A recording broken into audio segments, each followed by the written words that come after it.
Yo, what's going on, you guys? It's your boy 3.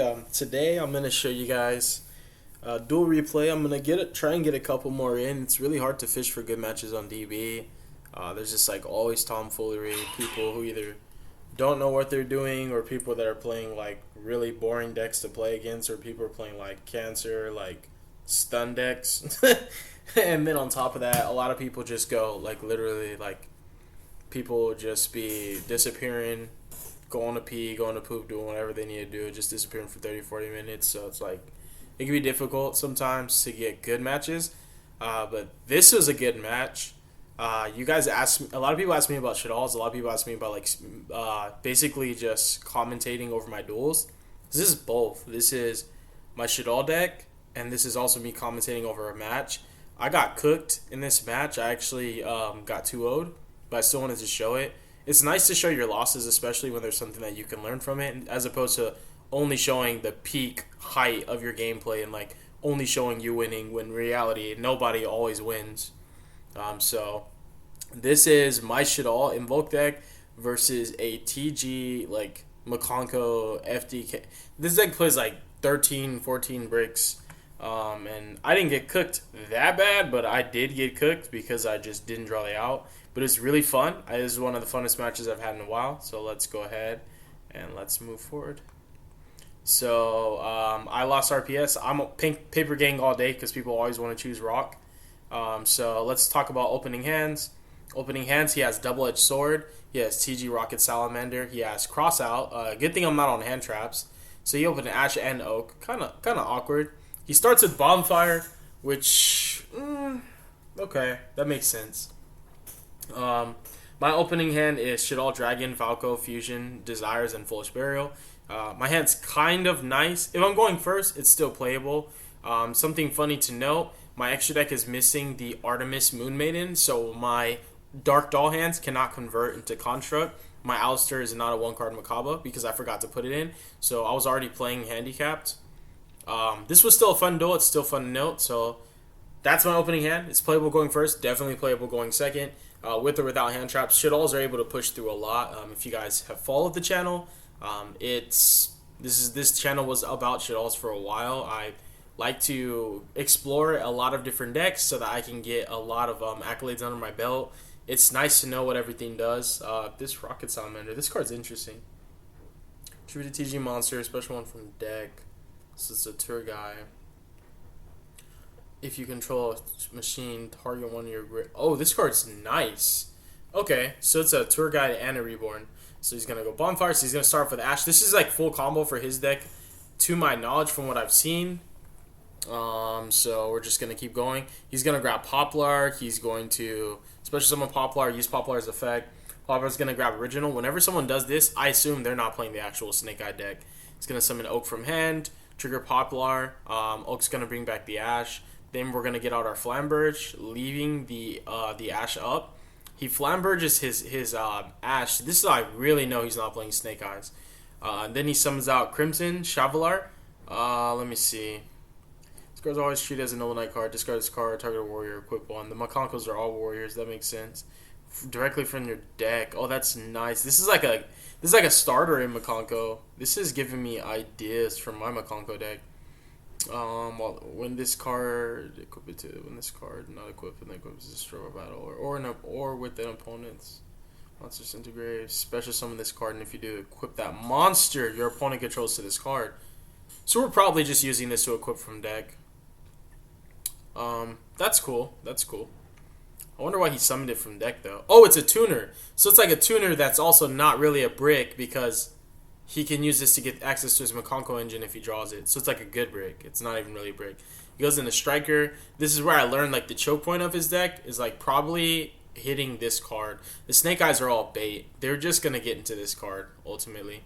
This is going to grab all clear, and like this is what does the wonders for his deck.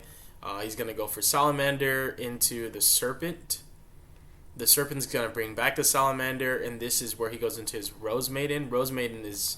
If you see this card and you don't have hand traps, I still wanted to let the combo play out, but I was like, oh, I'm probably going to get FTK'd. This card never is involved with anything good or healthy for the game. So whenever this card gets summoned and you don't have a hand trap, in a competitive setting, you should just scoop. But in a setting like this where there's no time, I just want to see what he's trying to do. So he grabs Black Garden. So now he's got cross out, double edged sword. So that's cool. He was going to be able to combo through at least 2 hand traps, I want to say. Black Garden, he goes into obviously Ancient Fairy.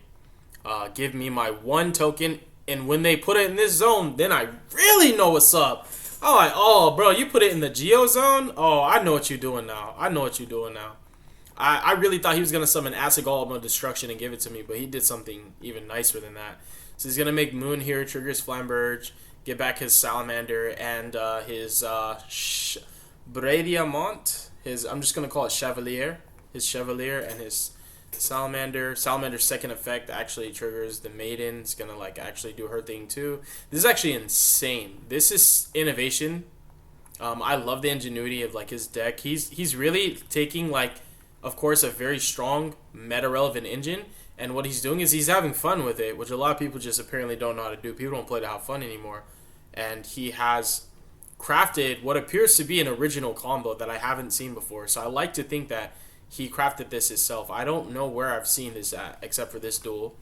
He resolved Power Tool. This card is absolutely broken. I have a combo in my Virtual Worlds with Power Tool. It's actually, just this card is really, really broken. I think this card is phenomenal. There are a lot of cards like in this game that can do a lot that people are just not paying attention to because they're not streamlined. We're gonna go into Engraver next. Engraver. So he wants all these bodies. That's what that's telling me is he wants to burn the Engraver effect engrave soon, like right now when he's making Necro Equip. What also crossed my mind is maybe he had another Engraver and he wants to draw, but then I saw the beat rise because I was thinking about Caesar. I was like, what if he makes Caesar? I was like, can I play through Caesar? And yeah, I can because Foolish Burial can actually dump the SHADDOLL Genius and target the Caesar and turn Caesar off. So I was like, okay, I'm going to just keep letting this combo play out because I still had hope. So I'm like, I don't think I'm getting FTK'd. I think he still is going to set up some type of lock. I'm on board breakers and no hand traps. So what he does here is after he sent them all away to make the Geo, one of the equips is the Mayo Wishidori. It's Mayo Washidori. This has a graveyard effect to literally reborn a Makonko and equip it to them. So this is actually insane. So he's going to go for Water Arabesque, and he's going to basically like turn skip me, force me into battle phase. So then I'm like thinking to myself, oh, and these are Makonko cards. I'm like, I'm used to U-Bells doing like stuff like this to me. So I'm like, oh, he's gonna do something to make you go to battle phase, and I'm gonna attack and like probably die. He takes all 3 of those monsters. His next step is to make a princess. And this is very interesting. So he's going to give me the princess and the token. Now, like, don't get me wrong. Fire is a deck, but what he's doing with the princess, it's not really about the lock. I think, yes, the lock helps, but, like, princess has 2,700 attack. He's going to give it 2,000 more attack, putting it to 47. He's then going to proceed to activate the Gate of Makonko, which was searched off of Ancient Fairy. And this card just basically is Nightmare Pain with extra effects. But the most important thing that you should note is while you control a monster that's equipped with an equip card, all monsters your opponent controls must attack monsters equipped with equip cards. If your Makonko monster battles, your opponent can activate anything. And at the end of the damage step, if your Makonko monster attack, you can send an equip you control to the graveyard. And it can make another attack. So this like can FTK your opponent. So it's Nightmare Pain with a 0-tag monster, giving me a monster at 47. I have to attack this. I'm going to take 4,700 damage, like from the battle damage I'm taking, but then also the battle damage that he's taking, it would be 4,700. So I'm going to take that too, which is kind of interesting. So I'm basically killing myself here. So yeah, this is a pretty nice lock here. He's going to pass turn. I'm reading everything. I'm going to take my time, and I say Swords Equipped to Princess, Water on Huli. I said, trying to solve this puzzle, because I'm like thinking to myself, I can scoop here, but I feel like what exactly gets me out of this? And the first thing was if I draw droplets, the next thing, which I couldn't have done this if I wasn't playing Shaddolls. And this is one of the things I love about this deck. I surely wouldn't even have had a chance if I wasn't playing Shaddolls. So I'm like just clarifying, like I'm forced into battle phase. I don't have to attack. However, if I do, I just lose. And then he enlightens me that I am forced to attack.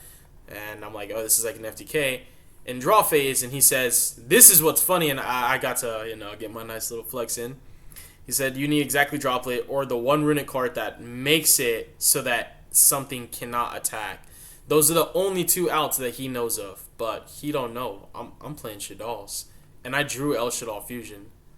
So what happens next is I say draw phase anything, I activate El Shaddol Fusion. It's funny when people do stuff like this. I wouldn't activate the card if I couldn't activate it.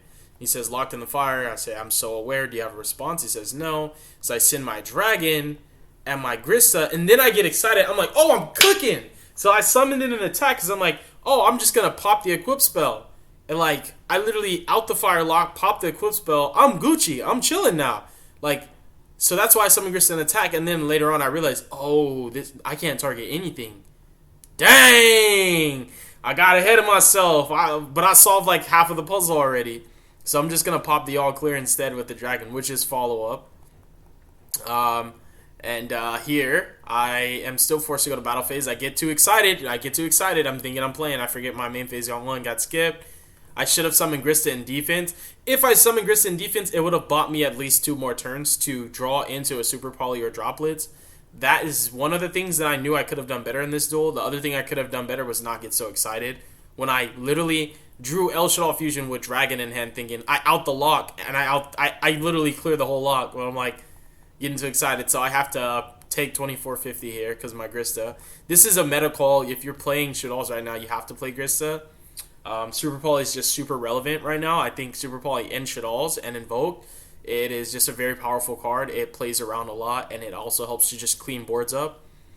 So I'm going to activate Desires here in main phase 2. My Desires definitely screwed me here. It banished all 3 of my meltdowns. And everything else feels like it's collateral damage, but like, dude, the meltdowns was just crazy.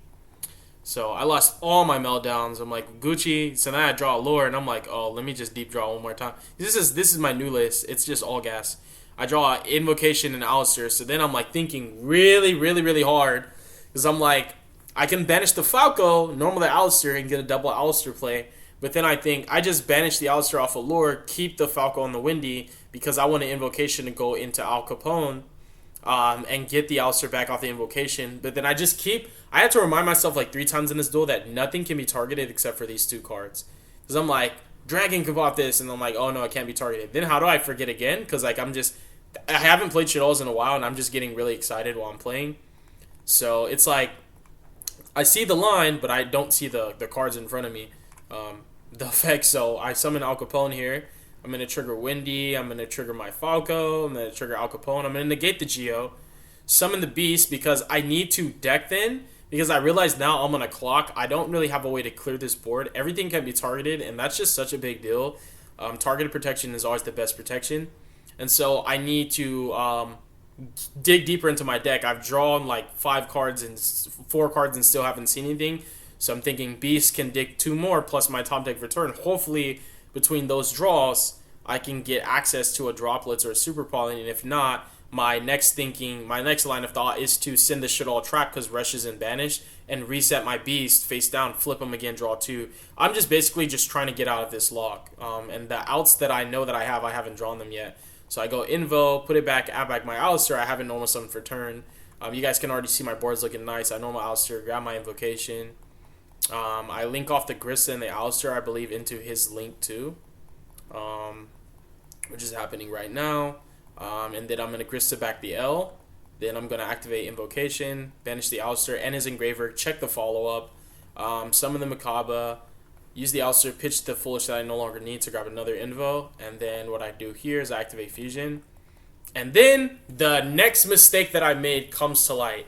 And I made up for it by doing this, I guess. But I realized that in the deck building process, I made 2 mistakes that I just rushed in. I knew my list, what I wanted it to look like, and I went straight to DV testing. So 2 mistakes I made was A, no light monster in the deck at all, like 0 in the main deck. And then B, no light monster in the extra deck, the Artemis. So I have, outside of like the fusions, I don't have any way to get access to a light monster, and that really just clucks my gameplay a lot. Like it really, I'm super nerfed right now, bro. Like I'm actually really handicapped. On top of that, like I finally have a fighting chance to get out of this lock, and I don't have the resources that I need. So this was like an uphill battle, and I lost. I bowed gracefully when I lost, but I make up for it. I summon Winda by dumping Alistair. This is like an OG technique to get access to your Invoke engine if you haven't seen it. If you've been playing Invoke SHADDOLL like literally since 2020, then you already know this is a clean trick. So we dump Hedgehog. I'm going to grab myself a copy of Skomata because I need to deck in as much as possible. Then I activate Invo, and I actually clear the Alistair and his Princess to make the Caliga. And then I just pass. I'm putting him on only one attack. This can't activate because it's permanently negated, so he's not taking like my deck thinning option. And all he has is like Cooley has hacked the highest defense monster, which is this. My life points would still be 8,000 if I didn't misplay. So it would have gave me literally 4 turns of this lock because he wasn't gonna out this. So he's just gonna attack, and then I think he literally top decked Poplar. He's gonna activate the original, put back the Oak, grab himself an Ash. He just forgot to put back the Oak. I remind him. He's gonna be setting the cross out that is literally never gonna be playable. Actually, come to think about it, he's not on hand trap, so he could be on board breakers too. So it might come into play where he can cross out droplets if I don't send spell. I flip the beast. I draw 2.